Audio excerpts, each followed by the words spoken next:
All right, you are here once again with Mary Hodges, and we are getting ready to dive into the final video in our training series, 4 Steps to Using Independent Contractors in Your Business.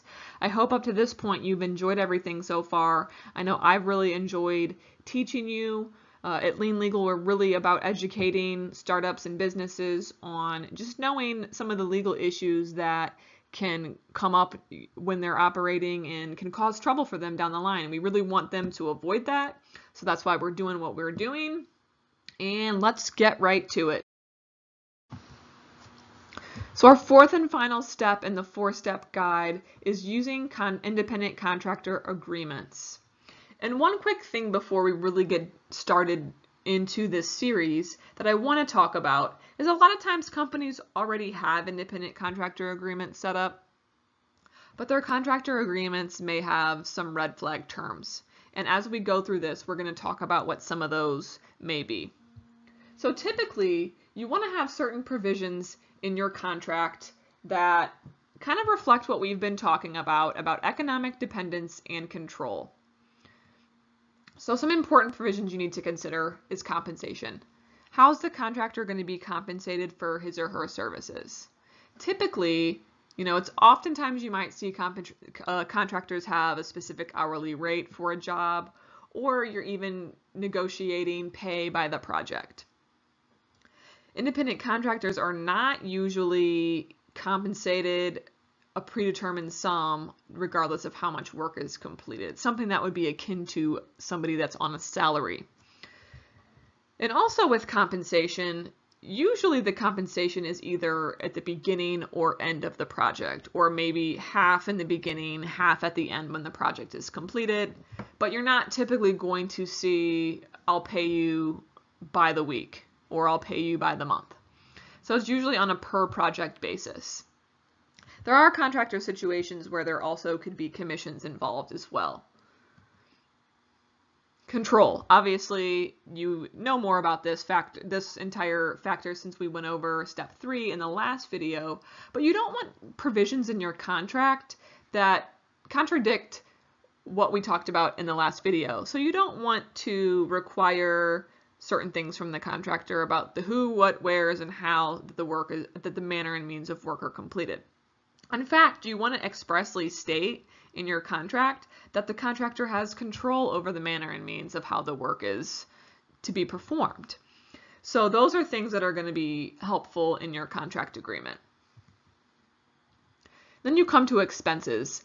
Contractors are typically responsible for their own business expenses. Remember, going back to step 1, a contractor should be in their own business.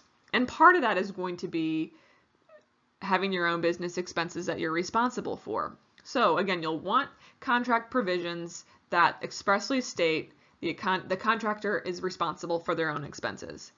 There may be a circumstance here and there where it's appropriate for a business to cover an expense if it's agreed upon or negotiated, but if you can avoid that, please do. And then another thing that you'll want to look at in your independent contractor agreement is non-compete clauses. Oftentimes people think that non-compete clauses are appropriate in any circumstance. Well, as we've been talking about here, remember back to number 1, being in your own business, number 2, working full-time hours, and number 3, control. Non-compete provisions in a contractor agreement generally prohibit the contractor from competing with the business, maybe even during the time of the contract and for a certain period of time after. These are a huge red flag in contractor agreements and in this space because it's essentially completely restrains the contractor's ability to, number 1, sell his or her own services to the public or provide similar contracting services to other people. So that's going to point directly to control and economic dependence because you've made it such that, unless the contractor has a completely different business unrelated to what the services they're providing to you, your company is the only company that the contractor can provide those services to. That's going to be a huge no-no. So when you're doing contractor agreements, you want to stay away from non-compete clauses. It's okay to include non-solicitation clauses that the contractor can't, perform services for you, then steal your clients or solicit your clients or steal your employees to go work for the contractor. Those are okay, but non-compete agreements, you definitely want to shy away from. So in general, those are going to be the big 4 things that you want to cover in your contractor agreement. So the action items that I want you to focus on today: if you have current contractors and you're already using contractor agreements, go back and review those agreements. Look for any red flags, and then you'll need to do an analysis of your practices. So read the contractor agreements and see if any of the terms contradict the principles that we've been talking about today. And are there ways that you can change those contractor terms? And this may be something, if you're seeing a lot of red flags, you need to talk to your attorney about, but you at least need to do the practice of looking at the agreements to see if they can get you in trouble. Because let's just review something about this area. Typically, when companies are using contractor agreements and the contractor agreements say every exact thing they need to say, the court or government agencies are still going to look at your relationship with the worker and how that plays out in real life. The contract agreements aren't going to save you if your practices don't reflect those terms. However, on the other hand, if your contractor agreements are all red flags and they say the wrong thing, a court or government agency doesn't really need to go much further than that for evidence that that person should be an employee. So they kind of use that to their benefit in both ways, which is just unfortunately how it happens in this space, but I just want you to be aware of that. So your contractor agreements, if they're not saying what they should be saying, can really hurt you. And I've seen cases where they have hurt a business because their contract agreements give the employer too much control. They can hurt you, but they can only help you to the extent that your business practices also match those terms as well. So if you're using new contractors that you have yet to use contract agreements with, then you'll want to establish some type of form agreement that you can use in multiple situations that can be customized depending on the scenario.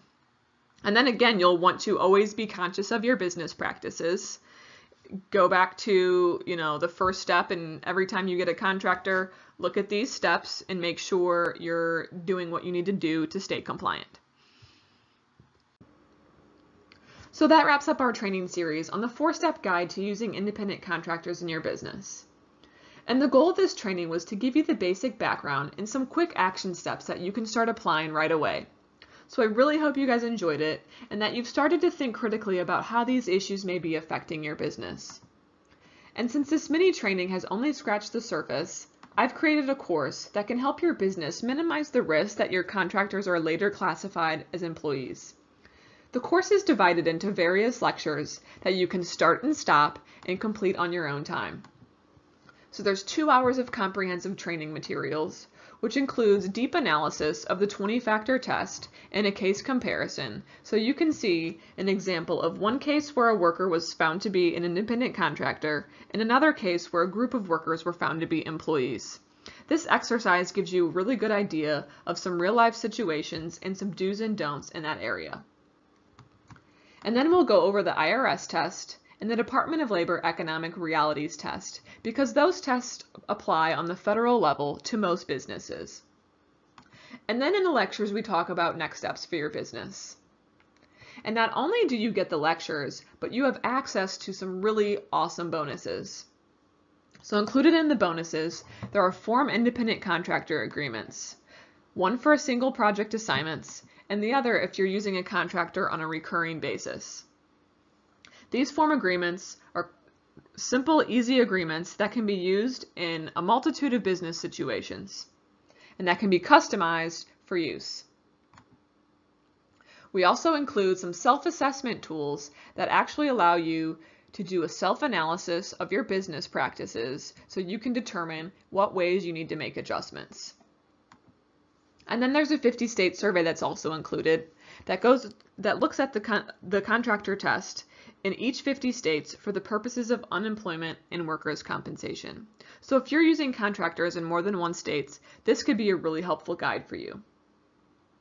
So for an investment of only $147, you're getting 2 hours of education and guidance and all the bonus materials that will help prepare you to use contractors the right way. This is less than an hour of an attorney's time, and depending on the state you live in, this could be 1/2 or even 1/4 of an attorney's hourly rate. So click the button below the video to read more about what this course has to offer. And of course, if you have any questions, you can email customersrock@leanlegal.us. I look forward to seeing you in the course, and thanks for joining the training.